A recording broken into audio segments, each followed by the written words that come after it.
और पिछले वीडियो में हम लोगों ने प्रैक्टिस सेट नंबर 14 तक ऑलरेडी डिस्कस कर लिया था। अगर आप लोग पिछले वीडियोज को नहीं देखे हैं तो डिस्क्रिप्शन बॉक्स में लिंक दिया हुआ है, वहां से आप लोग जा करके देख सकते हैं। शुरू करते हैं। यह 15 नंबर सेट का पहला क्वेश्चन दिया गया। देखिए पहला क्वेश्चन है idiomatic expression on account of का इडियम हो जाता है बिकॉज ऑफ। ऑप्शन बी हमारा राइट आंसर है। इसका मतलब होता है के कारण या के चलते।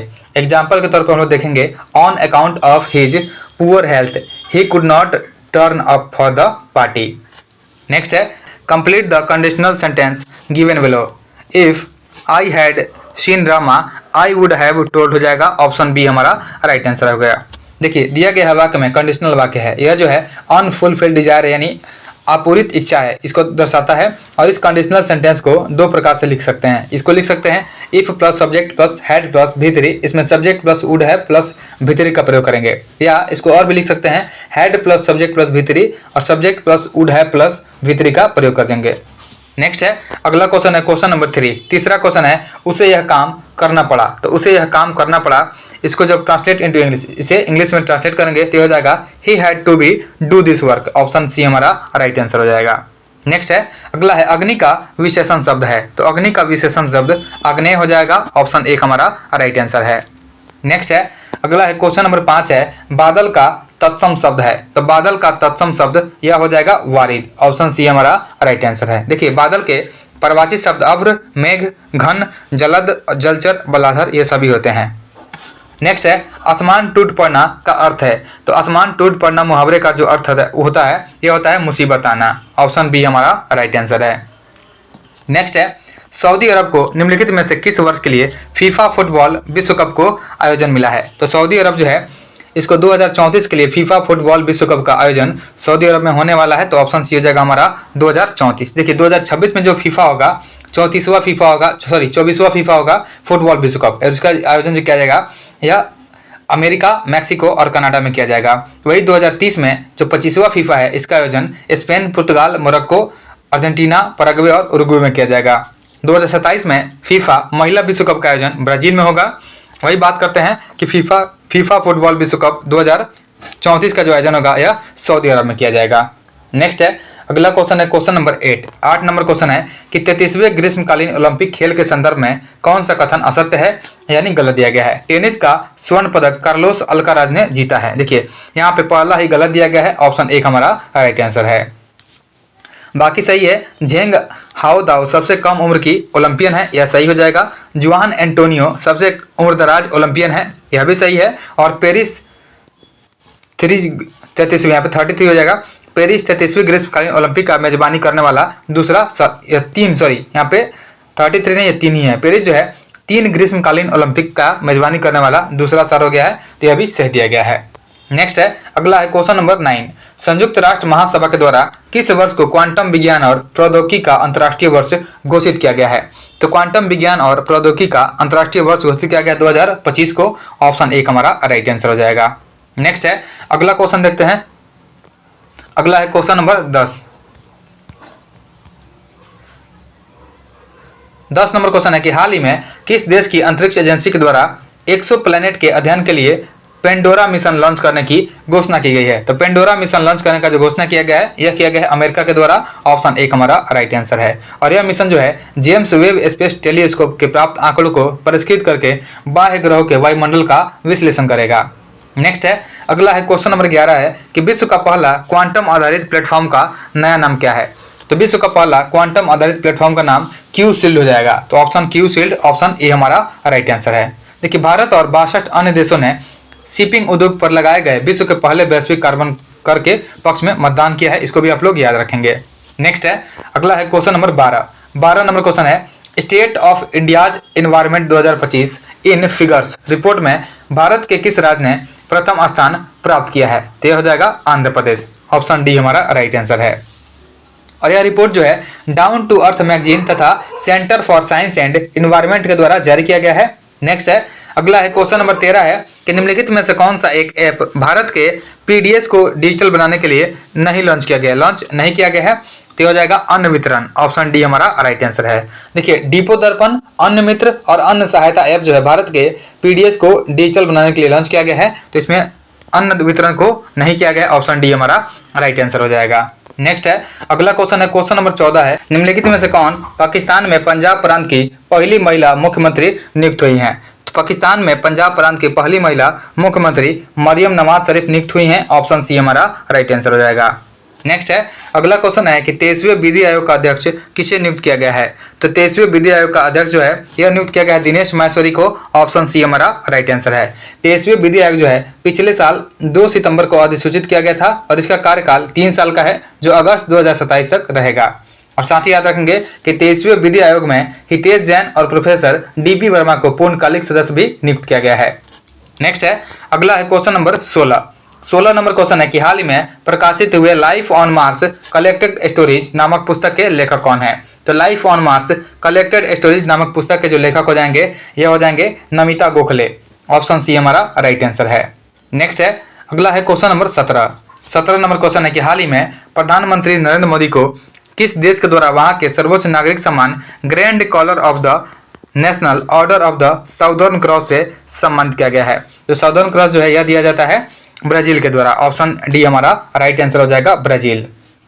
यह पुरस्कार जो है 8 जुलाई 2025 को ब्रासिलिया स्थित अल्वारोडा पैलेस में ब्राजील के राष्ट्रपति लुइस इनासियो लुला दा सिल्वा के द्वारा प्रदान किया गया है। नेक्स्ट है, अगला क्वेश्चन है क्वेश्चन नंबर 18 नंबर जो क्वेश्चन है, हाल ही में व्यास सम्मान 2024 के लिए किसे चुना गया है? तो हाल ही में व्यास सम्मान 2024 के लिए सूर्यबाला को चुना गया है। ऑप्शन एक हमारा राइट आंसर है। और इनका उपन्यास का नाम है कौन देश को वासी वेणु की डायरी, और यह जो है 34वें व्यास सम्मान 2024 के लिए इनका चयन किया गया है और यह उपन्यास जो है 2018 में प्रकाशित हुआ था। नेक्स्ट है, अगला क्वेश्चन है कि हाल ही में सेरेना विलियम्स को किस पुरस्कार से सम्मानित किया गया है? तो हाल ही में सेरेना विलियम्स को प्रिंसेस ऑफ द एस्टूरियस पुरस्कार से सम्मानित किया गया है। ऑप्शन डी हमारा राइट आंसर हो जाएगा। और यह स्पेन का अत्यंत प्रतिष्ठित सम्मान है जिसे कला, खेल, साहित्य, विज्ञान सहित कुल 8 क्षेत्रों में प्रदान किया जाता है और इसका राशि हो जाएगा 50,000 यूरो हो जाएगा। नेक्स्ट है, अगला है क्वेश्चन नंबर 20 नंबर क्वेश्चन है कि हाल ही में निम्नलिखित में से किस देश को संयुक्त राष्ट्र महासभा के अस्थायी सदस्य के रूप में नहीं चुना गया है? यहाँ पे बोला गया नहीं चुना गया है, तो हो जाएगा अल्जीरिया। देखिए, अल्जीरिया का जो है संयुक्त राष्ट्र महासभा में अस्थायी सदस्य के रूप में कार्यकाल 31 दिसंबर 2025 को समाप्त हो रहा है। और संयुक्त राष्ट्र महासभा में अस्थायी सदस्य के रूप में चुने गए देश जो होंगे उसमें शामिल है लातविया शामिल है, बहरीन शामिल है, कोलंबिया शामिल है, लाइबेरिया शामिल है और कांगो लोकतांत्रिक गणराज्य भी शामिल है। और इस नए सदस्यों का जो कार्यकाल है 1 जनवरी 2026 से शुरू होगा। नेक्स्ट है, अगला क्वेश्चन है, अंतर्राष्ट्रीय सीमाओं पर लॉन्ड्रिंग संपत्तियों पर नजर रखने के लिए उद्देश्य से इंटरपोल ने किस प्रकार की नोटिस जारी किया है? तो अंतर्राष्ट्रीय सीमाओं पर लॉन्ड्रिंग संपत्तियों पर नजर रखने के उद्देश्य से इंटरपोल ने पहली बार सिल्वर नोटिस जारी किया है। ऑप्शन सी हो जाएगा हमारा सिल्वर नोटिस। नेक्स्ट है, अगला क्वेश्चन देखते हैं क्वेश्चन नंबर 22 नंबर क्वेश्चन है कि हाल ही में मध्य प्रदेश के खंडवा जिले में स्थापित स्टैच्यू ऑफ वननेस किसकी प्रतिमा है? तो स्टैच्यू ऑफ वननेस जो है यह शंकराचार्य की प्रतिमा है। ऑप्शन सी हमारा राइट आंसर हो जाएगा। देखिए, स्टैच्यू ऑफ वननेस जो है यानी एकात्मा की प्रतिमा, यह मध्य प्रदेश के खंडवा जिले के ओंकारेश्वर में नर्मदा के किनारे मंदाता पर्वत पर स्थित है, जो कि 108 फीट ऊंचा प्रतिमा है। नेक्स्ट है, अगला क्वेश्चन है कि 2025 के बजट में भविष्य विभाग की स्थापना करने वाला देश का पहला राज्य कौन है? तो 2025 के बजट में हरियाणा सरकार जो है यह भविष्य विभाग का स्थापना किया है। तो ऑप्शन सी हो जाएगा हमारा हरियाणा सरकार। और केरल जो है पूर्ण डिजिटल साक्षरता हासिल करने वाला देश का पहला राज्य बना है। इसको भी आप लोग याद रखेंगे।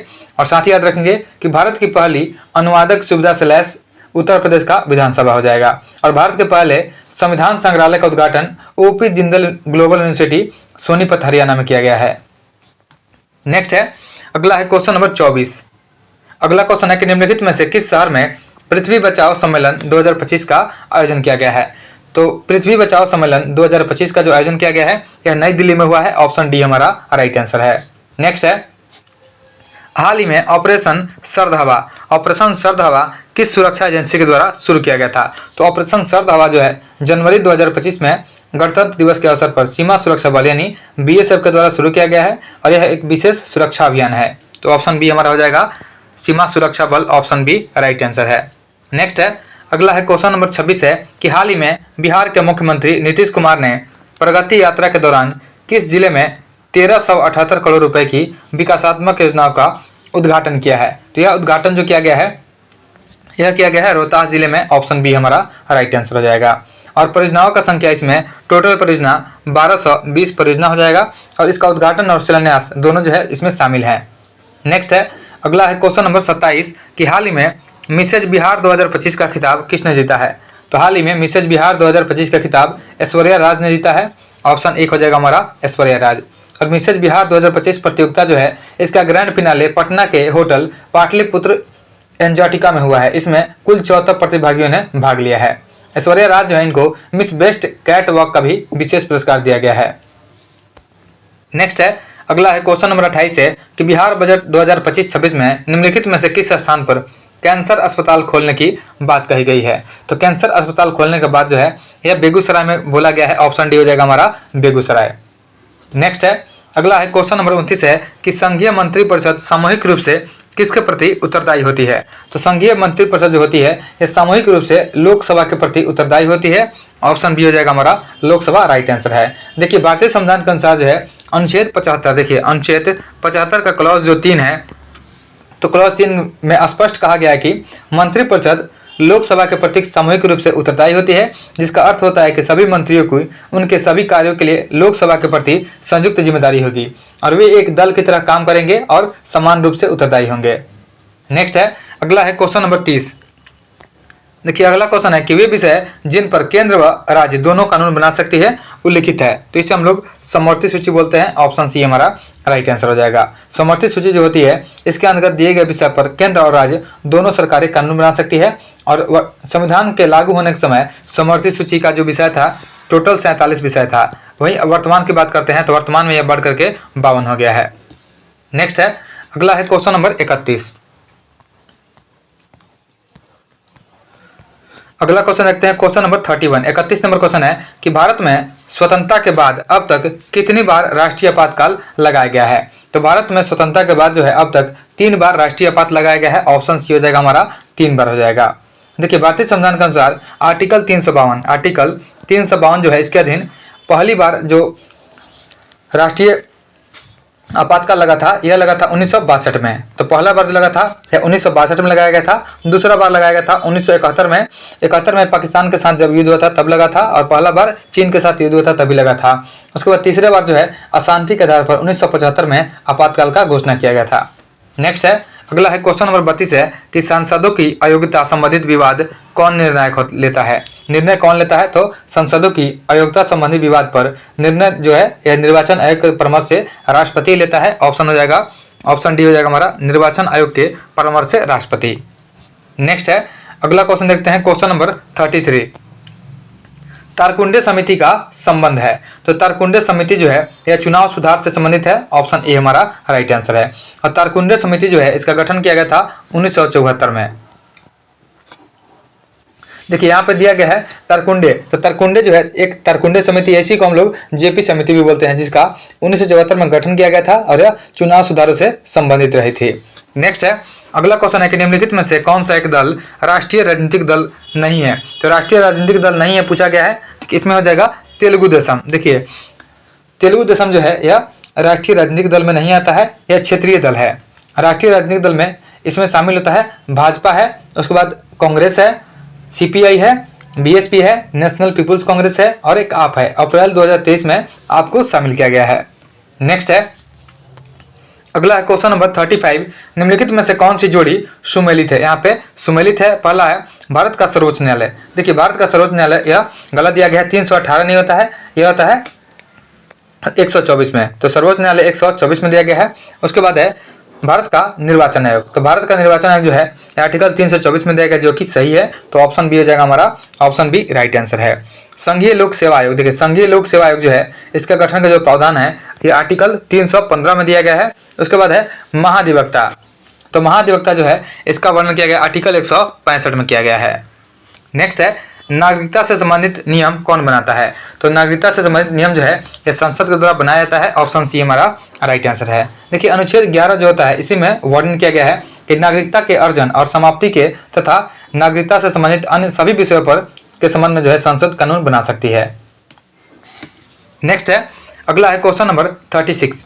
किसी समुदाय को अनुसूचित जनजाति के रूप में घोषित करने के लिए आवश्यक विशिष्टताएं हैं? तो किसी भी समूह को अनुसूचित जनजाति के रूप में घोषित करने के लिए आवश्यक विशेषता हो सकती है। उसमें आदिम लक्षणों के संकेत होते हैं, विशिष्ट संस्कृति होती है, साथ ही भौगोलिक अलगाव होते हैं और बड़े पैमाने पर समुदाय के साथ संपर्क में संकोच और पिछड़ापन शामिल होता है। तो इसमें ऑप्शन डी हो जाएगा, इनमें से सभी हो जाएगा। नेक्स्ट है, अगला है क्वेश्चन नंबर 38 है कि परमाणु की संरचना का ज्ञान प्राप्त करने के लिए किए गए प्रयोग में अल्फा कणों से संबंधित किस घटना का उपयोग किया गया था। तो इसमें जो उपयोग किया गया था, यह किया गया था प्रकीर्णन का। ऑप्शन ए हमारा राइट आंसर है। देखिए, रदरफोर्ड जो है परमाणु मॉडल दिया था। इलेक्ट्रॉन परमाणु के भीतर कैसे व्यवस्थित हैं, यह जानने के लिए रदरफोर्ड ने एक प्रयोग किया जिसे रदरफोर्ड का प्रकीर्णन प्रयोग कहते हैं। और प्रकीर्णन प्रयोग में तेज गति से चल रहे अल्फा कणों को सोने की पत्तियों से टकराया गया था। नेक्स्ट है, अगला है टीआरपी का अर्थ क्या है। तो टीआरपी का अर्थ होता है television rating point. Option D हमारा राइट आंसर है।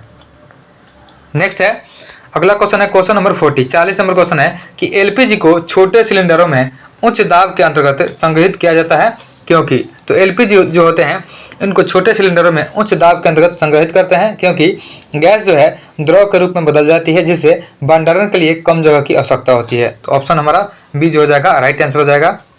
नेक्स्ट है, अगला है क्वेश्चन नंबर 41 नंबर क्वेश्चन है कि दो पत्थरों के रगड़ने से या गाड़ी के घूमते हुए पहियों को ब्रेक लगाकर रोकने में गतिज ऊर्जा का रूपांतरण जो होता है या किस में होता है। तो गतिज ऊर्जा का रूपांतरण या उष्मा ऊर्जा में होता है। ऑप्शन सी हमारा राइट आंसर है। नेक्स्ट है, अगला है सरल आवर्त की गति में त्वरण और विस्थापन में कालांतर होता है। तो सरल आवर्त की गति में त्वरण और विस्थापन में पाई यानी 180 डिग्री का कालांतर होता है। ऑप्शन बी हो जाएगा हमारा पाई हो जाएगा।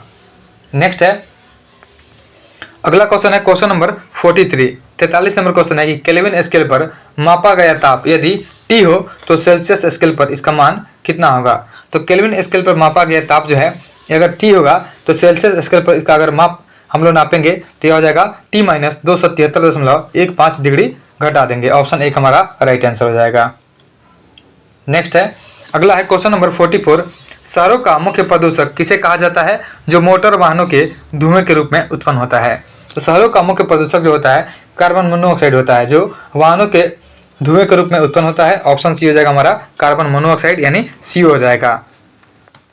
नेक्स्ट है, अगला है क्वेश्चन नंबर 45 नंबर क्वेश्चन है। इसमें सूची 1 और 2 का मिलान करना है। सूची 1 में रंग देने वाले पदार्थ का नाम है और सूची 2 में कांच का रंग दिया गया है। सबसे पहले कार्बन है। तो कार्बन जो होता है इसका रंग जो होता है भूरा काला होता है। तो यह भूरा काला, इसका मिलान जो हो जाएगा 4 हो जाएगा। कोबाल्ट ऑक्साइड का जो रंग हो जाएगा यह गहरा नीला हो जाएगा, इसका मिलान 3 हो जाएगा। पोटेशियम डाइक्रोमेट यह हरे रंग का होता है, इसका मिलान 1 हो जाएगा। और कैडमियम सल्फाइड यह नींबू यानी नींबू पीले रंग का होता है, तो इसका मिलान जो है 2 हो जाएगा। हमारा आंसर जो है 4 3 1 2 हो जाएगा। ऑप्शन देखते हैं, 4 3 1 2 ऑप्शन डी में है। ऑप्शन डी हमारा राइट आंसर है। नेक्स्ट है, अगला क्वेश्चन है क्वेश्चन नंबर 46 है कि निम्न में से कौन सी अभिक्रिया दहन अभिक्रिया से संबंधित है। तो दहन अभिक्रिया संबंधित हो जाएगी यह CH4 + 2O2 यह चेंज हो जाएगी CO2 + 2H2O में हो जाएगी। यह दहन अभिक्रिया है। ऑप्शन डी हमारा राइट आंसर है। देखिए, इस अभिक्रिया में जो है मीथेन गैस जो है CH4 जो एक हाइड्रोकार्बन है और ऑक्सीजन जो है इसकी उपस्थिति में जलता है और कार्बन डाइऑक्साइड तथा जलवाष्प का निर्माण करता है। और यह एक महत्वपूर्ण ऊष्माक्षेपी अभिक्रिया है जिसमें प्राकृतिक गैस के जलने का एक उदाहरण भी है। नेक्स्ट है, अगला है क्वेश्चन नंबर 47 कि नेफ्थलीन और अमोनिया क्लोराइड को शुद्ध यौगिकों से अलग करने के लिए किस विधि का प्रयोग किया जाता है। तो नेफ्थलीन और अमोनिया क्लोराइड को शुद्ध यौगिकों से अलग करने के लिए ऊर्ध्वपातन विधि का प्रयोग करते हैं। ऑप्शन डी हो जाएगा हमारा ऊर्ध्वपातन। नेक्स्ट है, अगला है क्वेश्चन नंबर 48 है कि डाल्टन के सिद्धांत के अनुसार यौगिकों का निर्माण कैसे होता है। तो डाल्टन के सिद्धांत के अनुसार यौगिकों का जो निर्माण होता है यह एक से अधिक तत्वों के परमाणुओं से निश्चित अनुपात में संयोजन यानी मिलने से होता है। ऑप्शन सी हमारा राइट आंसर हो जाएगा। नेक्स्ट है, अगला क्वेश्चन देखते हैं क्वेश्चन नंबर 49। देखिए 49 नंबर क्वेश्चन है कि समान आयनिक यौगिक किस प्रकृति के होते हैं। तो समान आयनिक यौगिक जो हैं कठोर और भंगुर प्रकृति के होते हैं। ऑप्शन बी हो जाएगा हमारा कठोर और भंगुर हो जाएगा। नेक्स्ट है, अगला क्वेश्चन है क्वेश्चन नंबर 50 है कि जब परिक्षिप्त प्रवस्था यानी ठोस और परिक्षेपण माध्यम यानी द्रव होता है तो कोलाइड का प्रकार क्या कहलाता है। इसे हम लोग सॉल बोलते हैं। ऑप्शन सी हमारा सॉल हो जाएगा। नेक्स्ट है, अगला है क्वेश्चन नंबर 51। 51 नंबर क्वेश्चन है कि शरीर में लगी चोट की मरम्मत के लिए किस प्रकार के सेल विभाजन का प्रयोग किया जाता है। तो शरीर में लगी चोट की मरम्मत के लिए केवल समसूत्रण सेल का विभाजन का प्रयोग होता है। ऑप्शन ए हमारा राइट आंसर हो जाएगा। नेक्स्ट है, अगला है क्वेश्चन नंबर 52 है कि किन पौधों में जाइलम वाहिकाएं का अभाव होता है। तो जाइलम वाहिकाओं का अभाव जो है ये ब्रायोफाइटा में होता है। ऑप्शन डी हमारा राइट आंसर है। देखिए ब्रायोफाइटा जो होता है गैर समूहनी पौधे होते हैं, जिसका अर्थ होता है कि उनमें जाइलम और फ्लोएम जैसे विशिष्ट समूहनी ऊतक नहीं होते हैं। और जाइलम वाहिकाएं जो है समूहनी पौधों में जल परिवहन के लिए जिम्मेदार होते हैं। नेक्स्ट है, अगला है क्वेश्चन नंबर 53 है कि जीवन संघर्ष और योग्यतम की उत्तरजीविता का संबंध है। तो जीवन संघर्ष और योग्यतम की उत्तरजीविता का जो संघर्ष हो जाएगा इसे हम लोग डार्विनवाद बोलते हैं, यानी विकासवाद का सिद्धांत बोलते हैं। ऑप्शन डी हमारा राइट आंसर हो जाएगा। साथ ही याद रखेंगे एक है लैमार्कवाद। तो जीन बैप्टिस्ट जो है लैमार्क, इनके द्वारा प्रस्तावित यह सिद्धांत जो है बताता है कि अर्जित विशेषताएं विरासत में मिल सकती है। और एक होता है ओपेरिनवाद। तो ओपेरिनवाद जो है अलेक्जेंडर ओपेरिन के द्वारा दिया गया था और यह सिद्धांत रासायनिक विकास के माध्यम से पृथ्वी पर जीवन की उत्पत्ति से संबंधित है। नेक्स्ट है, अगला है क्वेश्चन नंबर 54 है, थैलेसीमिया एक वंशानुगत बीमारी है जो कि निम्नलिखित को प्रभावित करती है। तो थैलेसीमिया जो है एक अनुवांशिक रक्त विकार होता है जो शरीर के सामान्य हीमोग्लोबिन बनाने की क्षमता को प्रभावित करता है। ऑप्शन हो जाएगा हमारा रक्त बनाने की क्षमता को प्रभावित करता है। ऑप्शन एक हमारा राइट आंसर है। नेक्स्ट है, अगला है क्वेश्चन नंबर 55 है, इसमें मिलान करना है। सूची 1 में व्याधि है और सूची 2 में कारक दिया गया है। तो सबसे पहले पेप्टिक वर्ण दिया गया है। तो पेप्टिक वर्ण जो होता है इसका कारक हो जाएगा जीवाणु। तो इसका मिलान जो है यह 4 हो जाएगा। उसके बाद डेंगू जो होता है यह इसका हो जाएगा विषाणु हो जाएगा। फील पाँव जो होता है फील पाँव इसका मिलान कृमि हो जाएगा। और मलेरिया जो होता है यह प्रोटोजुआ से होता है, इसका मिलान 2 हो जाएगा। हमारा आंसर जो हो जाएगा 4 1 3 2। ऑप्शन बी हमारा राइट आंसर है। नेक्स्ट है, अगला है क्वेश्चन नंबर 56, रक्त में शर्करा का स्तर सामान्यतः प्रदर्शित किया जाता है। तो रक्त में शर्करा का जो स्तर होता है ब्लड शुगर, इसके स्तर को आमतौर पर मिलीग्राम प्रति डेसिबल यानी mg प्रति dl मिलीग्राम प्रति डेसिबल से मापा जाता है। तो ऑप्शन हो जाएगा हमारा मिलीग्राम प्रति डेसीलीटर में हो जाएगा। ऑप्शन बी हमारा राइट आंसर हो जाएगा। नेक्स्ट है, निम्नलिखित में से कौन सा युग्म सही सुमेलित नहीं है यानी गलत दिया गया। सबसे पहले है लैक्टोज। तो लैक्टोज जो है यह खट्टे दूध में नहीं पाया जाता है, बल्कि यह खट्टे दूध में लैक्टिक अम्ल पाया जाता है। यहाँ पे यह लैक्टोज नहीं होगा, यहाँ पे लैक्टिक एसिड होता है। तो यह गलत हो जाएगा। ऑप्शन एक हमारा राइट आंसर है। बाकी जो है इसमें फॉर्मिक एसिड लाल चींटी में पाया जाता है जो कि सही है। टार्टरिक एसिड जो है अंगूर के रस में पाया जाता है, यह भी सही है। और कार्बोनिक एसिड जो है सोडा वाटर में पाया जाता है, यह भी सही है। एसिडिक एसिड जो होता है वह सिरका में पाया जाता है। और टार्टरिक एसिड इमली और अंगूर और केले में भी पाया जाता है। और मैलिक एसिड जो होता है यह सेव में पाया जाता है। नेक्स्ट है, अगला है क्वेश्चन नंबर 58, 58 नंबर क्वेश्चन है कि जनगणना 2011 के अनुसार बिहार में बाल लिंगानुपात था। तो जनगणना 2011 के अनुसार बिहार में बाल लिंगानुपात 935 हो जाएगा। ऑप्शन एक हमारा राइट आंसर है। और साथ ही याद रखेंगे कि बिहार का कुल लिंगानुपात 2011 की जनगणना के अनुसार 918 होता है। कुल लिंगानुपात 918 है, लेकिन बाल लिंगानुपात 935 होता है। नेक्स्ट है कि बिहार के सुप्रसिद्ध संत सरफुद्दीन मनेरी का संबंध सूफियों के किस संप्रदाय से था। तो बिहार के प्रसिद्ध संत रहे हैं सरफुद्दीन मनेरी, इनका संबंध फिरदौसी संप्रदाय से था। ऑप्शन सी हो जाएगा हमारा फिरदौसी। नेक्स्ट है, अगला है क्वेश्चन नंबर 60 है कि बिहार पंचायती राज अधिनियम 2006 में 2 ग्राम सभा की बैठकों के बीच अधिकतम कितनी अवधि निर्धारित की गई है। तो बिहार पंचायती राज अधिनियम जो आया था 2006 में, इसके अनुसार ग्राम सभा के बैठक के बीच हर 3 महीने में एक बार होनी चाहिए। और ग्राम सभा की बैठक जो है आयोजित करने की जिम्मेदारी मुखिया की होती है। और यह धारा 3 में वर्णित भी है। तो यहाँ पे 3 हो जाएगा, 3 महीने। ऑप्शन सी हमारा राइट आंसर है। नेक्स्ट है, अगला है क्वेश्चन नंबर 61 है, निम्नलिखित को सुमेलित कीजिए। सबसे पहले पुरस्कार का नाम दिया गया है, उसके बाद यह किस क्षेत्र से संबंधित है। तो कबीर पुरस्कार जो होता है सामाजिक सद्भाव से संबंधित है, तो इसका मिलान 4 हो जाएगा। सरस्वती सम्मान जो है साहित्य से संबंधित है। उसके बाद भटनागर पुरस्कार जो होता है यह विज्ञान से संबंधित है। और धर्मंत्री पुरस्कार जो है यह चिकित्सा से संबंधित है। तो हमारा आंसर जो हो जाएगा यह हो जाएगा 4 3 2 1। ऑप्शन सी में दिया गया 4, तो 4 3 2 1 ऑप्शन एक हमारा राइट आंसर हो जाएगा। साथ ही याद रखेंगे एक होता है कलिंग पुरस्कार। तो कलिंग पुरस्कार जो होता है विज्ञान के क्षेत्र में दिया जाता है। सरस्वती पुरस्कार सम्मान जो है साहित्य के क्षेत्र में देते हैं। उसके बाद वाचस्पति पुरस्कार होता है। तो वाचस्पति पुरस्कार जो है संस्कृत साहित्य में दिया जाता है। और भटनागर पुरस्कार जो है यह विज्ञान के क्षेत्र में देते हैं। नेक्स्ट है, अगला है क्वेश्चन नंबर 62 है, 62 नंबर क्वेश्चन है कि न्यूट्रॉन बम का आविष्कार किसने किया था? तो न्यूट्रॉन बम का आविष्कार जो है सैमुअल टी कोहन ने किया था। ऑप्शन डी हो जाएगा हमारा सैमुअल टी कोहन। देखिए साथ ही आप लोग याद रखेंगे कि परमाणु बम का आविष्कारक जो है जे रॉबर्ट ओपेनहाइमर थे, हाइड्रोजन बम के आविष्कारक एडवर्ड टेलर थे, प्रक्षेपास्त्र के आविष्कारक वर्नर वॉन ब्रॉन थे, लेजर के आविष्कारक टीएच मैमन थे। नेक्स्ट है, अगला है कि निम्न में से कौन सा कथन इनसाइडर ट्रेडिंग का सही व्याख्या करता है? तो इनसाइडर ट्रेडिंग का मतलब होता है कि कंपनी की गोपनीय सूचनाएं रखने वाला व्यक्ति शेयरों का क्रय विक्रय करता है, इसे हम लोग इनसाइडर ट्रेडिंग बोलते हैं। ऑप्शन एक हमारा राइट आंसर हो जाएगा। नेक्स्ट है, अगला है क्वेश्चन नंबर 64, 64 नंबर क्वेश्चन है कि वायदा बाजार आयोग यानी फॉरवर्ड मार्केट कमीशन का मुख्यालय कहाँ है? तो वायदा बाजार आयोग जो होता है फॉरवर्ड मार्केट कमीशन, इसका जो मुख्यालय है यह मुंबई में स्थित है। ऑप्शन सी हमारा राइट आंसर है। नेक्स्ट है, अगला क्वेश्चन है क्वेश्चन नंबर 65 है कि दृश्य निर्यात और दृश्य आयात के बीच अंतर को कहते हैं। तो दृश्य निर्यात और दृश्य आयात के बीच के अंतर को हम लोग व्यापार संतुलन बोलते हैं। ऑप्शन एक हो जाएगा व्यापार संतुलन यानी बीओटी हो जाएगा।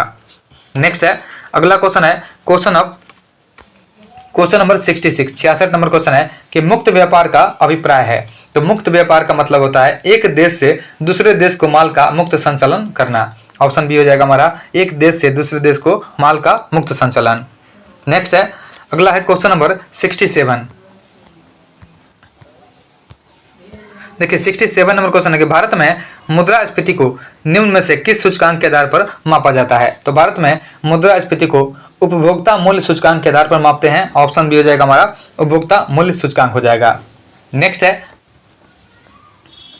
निम्नलिखित में से कौन प्रधानमंत्री स्वनिधि योजना के अंतर्गत लक्षित समूह है? तो प्रधानमंत्री स्वनिधि योजना के अंतर्गत लक्षित समूह यह फुटपाथ विक्रेता हो जाएंगे। ऑप्शन डी हमारा राइट आंसर है। देखिए प्रधानमंत्री स्वनिधि योजना जो है यह 1 जून 2020 को आवास और शहरी कार्य मंत्रालय के द्वारा छोटे दुकानदारों और फेरी वाले अर्थात रेडी पटरी विक्रेताओं को आर्थिक रूप से सहयोग प्रदान करने हेतु शुरू किया गया था।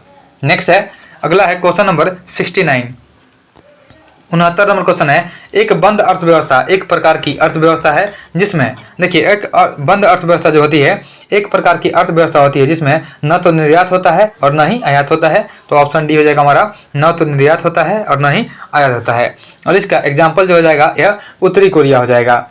नेक्स्ट है, अगला क्वेश्चन है कि यूनेस्को के द्वारा किस वेद को विश्व मानव धरोहर के साहित्य में शामिल किया गया है? तो यूनेस्को के द्वारा जो है ऋग्वेद को विश्व मानव धरोहर के साहित्य में शामिल किया गया है और इसे 2007 में शामिल किया गया था। तो ऑप्शन बी हो जाएगा हमारा ऋग्वेद को शामिल किया गया है और 2007 में शामिल किया गया है, इसको भी याद रखेंगे।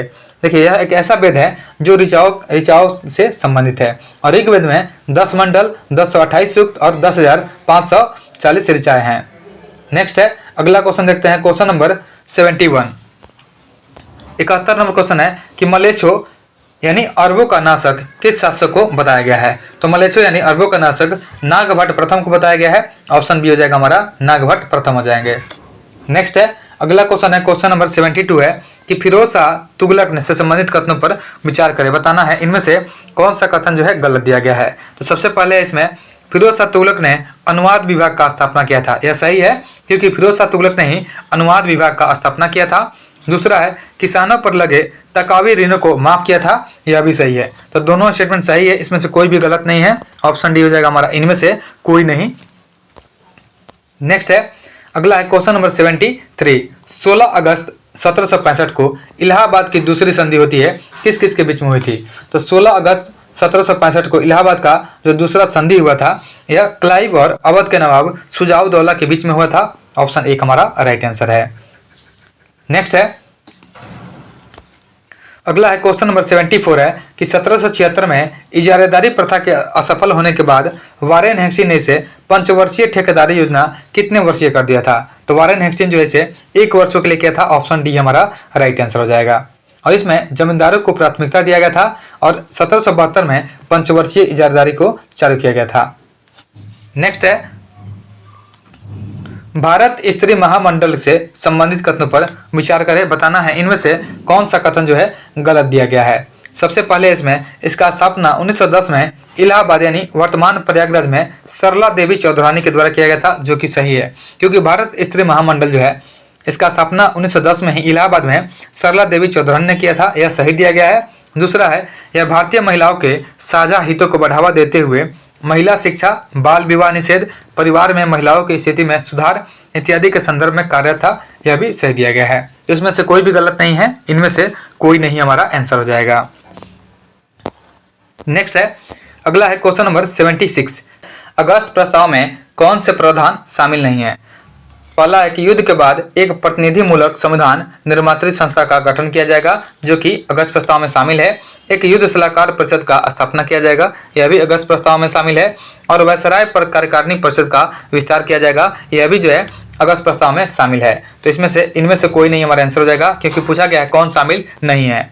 नेक्स्ट है, अगला क्वेश्चन है कि 1878 में किस वायसराय के द्वारा सर रिचर्ड स्ट्रेची की अध्यक्षता में स्ट्रेची आयोग का नियुक्त किया गया था? तो यह नियुक्त किया गया था लॉर्ड लिटन के काल में किया गया था। ऑप्शन सी हमारा राइट आंसर हो जाएगा। और इस आयोग का जो कार्य है अकाल से बचाव और प्रतिरक्षण के लिए सुझाव देना था। नेक्स्ट है, अगला क्वेश्चन है कि 1885 में किसके द्वारा बम्बई प्रेसिडेंसी एसोसिएशन की स्थापना किया गया था? तो 1885 में लॉर्ड हार्डिंग के 1885 में यहाँ पे दिया गया है कि किसके द्वारा बम्बई प्रेसिडेंसी एसोसिएशन का स्थापना किया गया था। इसमें शामिल रहे थे फिरोज शाह मेहता मुख्य रूप से, उसके बाद बदरुद्दीन तैयब जी और केटी तेलंग, इनमें से सभी हो जाएगा। देखिए 1885 में बम्बई प्रेसिडेंसी एसोसिएशन का जो स्थापना है फिरोज शाह मेहता ने किया था और इनके साथी रहे थे बदरुद्दीन तैयब जी और केटी तेलंग। नेक्स्ट है, अगला है क्वेश्चन नंबर 79। किसके कार्यकाल में तृतीय दिल्ली दरबार आयोजित किया गया था? तो तृतीय दिल्ली दरबार का आयोजन जो है लॉर्ड हार्डिंग के काल में किया गया था। ऑप्शन एक हमारा राइट आंसर हो जाएगा। और इसी अवसर पर इंग्लैंड के सम्राट जॉर्ज पंचम और महारानी मैरी का आगमन हुआ था। और इस आयोजन में 1905 में बंगाल विभाजन को रद्द किया गया था और साथ ही कलकत्ता की जगह दिल्ली को राजधानी बनाया गया था। देखिए पहला दिल्ली दरबार जो हुआ था इसमें वायसराय रहे थे लॉर्ड लिटन, दूसरे के समय में वायसराय रहे थे लॉर्ड कर्जन और तीसरे दिल्ली दरबार के समय में वायसराय रहे थे लॉर्ड हार्डिंग रहे थे। नेक्स्ट है, अमेरिका में नागरिक अधिकार आंदोलन किसके द्वारा शुरू किया गया था? तो अमेरिका में नागरिक अधिकार आंदोलन जो है इसके नेता मार्टिन लूथर किंग जूनियर थे। ऑप्शन एक हमारा राइट आंसर हो जाएगा। और मार्टिन लूथर अश्वेत अमेरिकन निग्रो पादरी थे, इनका उपनाम ब्लैक गांधी था। नेक्स्ट है, साम्यवाद का सर्वप्रथम प्रयोग किस देश में हुआ था? तो साम्यवाद का सबसे पहले प्रयोग चीन में किया गया था। ऑप्शन एक हमारा राइट आंसर है। और चीन में साम्यवादी पार्टी का स्थापना 1921 में किया गया था और चीनी साम्यवादी गणतंत्र का पहला अध्यक्ष माओ त्से तुंग था। साथ ही याद रखेंगे कि रूस के साम्यवाद का जनक प्लेखानेव था और फ्रांसीसी साम्यवाद का जनक सेंट साइमन को कहते हैं। नेक्स्ट है, निम्नलिखित में से कौन सा युग्म सुमेलित नहीं है? सबसे पहले पठार का नाम है, उसके बाद अवस्थिति दिया गया है। तो सबसे पहले चिया पास पठार। चिया पास पठार जो है यह मैक्सिको में है। उसके बाद है किम्बरले पठार। तो किम्बरले का जो पठार है उत्तरी पश्चिमी ऑस्ट्रेलिया में है, जो कि दक्षिण अफ्रीका गलत दिया गया है। ऑप्शन बी हमारा आंसर हो जाएगा। मेसेटा का पठार स्पेन में है और यूकॉन पठार जो है यह कनाडा में स्थित है। नेक्स्ट है, अगला क्वेश्चन है क्वेश्चन नंबर 83 है, कावेरी नदी का उद्गम होता है। तो कावेरी नदी का जो उद्गम है ब्रह्मगिरी पहाड़ी से होता है। ऑप्शन एक हमारा राइट आंसर है। और इसे दक्षिण भारत की सबसे पवित्र नदी मानते हैं और पवित्रता के लिए इसे दक्षिण की गंगा भी कहते हैं। नेक्स्ट है, अगला क्वेश्चन है क्वेश्चन नंबर 84 है कि लक्षद्वीप का सबसे बड़ा द्वीप है। तो लक्षद्वीप का सबसे बड़ा द्वीप एंड्रोट द्वीप होता है। ऑप्शन सी हमारा राइट आंसर हो जाएगा।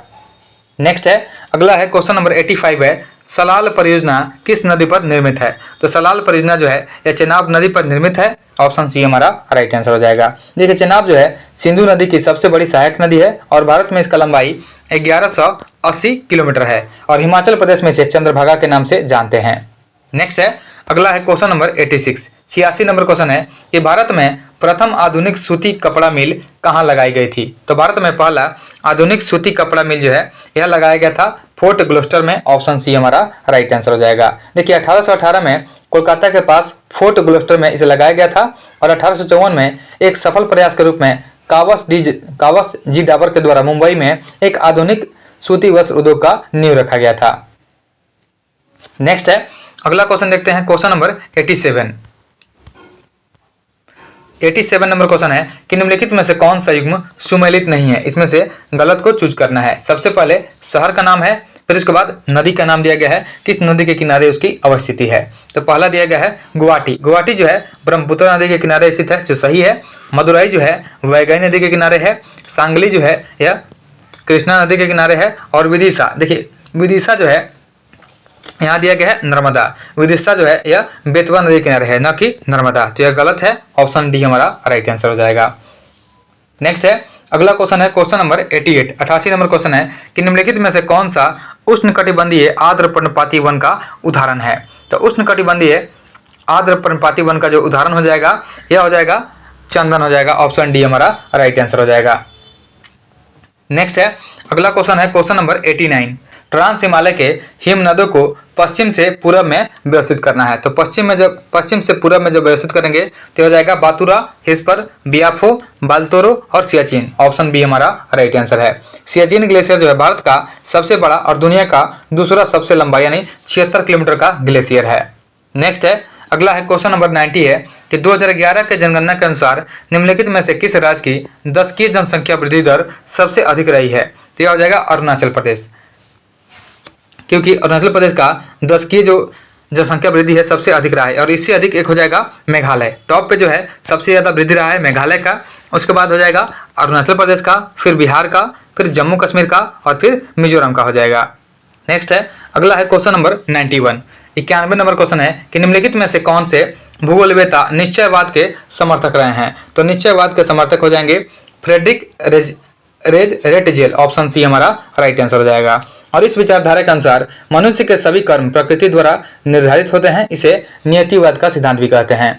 नेक्स्ट है, निम्नलिखित में से कौन सा एक भूमिगत जल द्वारा निर्मित स्थलाकृति है। तो भूमिगत जल के द्वारा निर्मित स्थलाकृति घोल रंध्र हो जाएगा, ऑप्शन सी हमारा राइट आंसर है।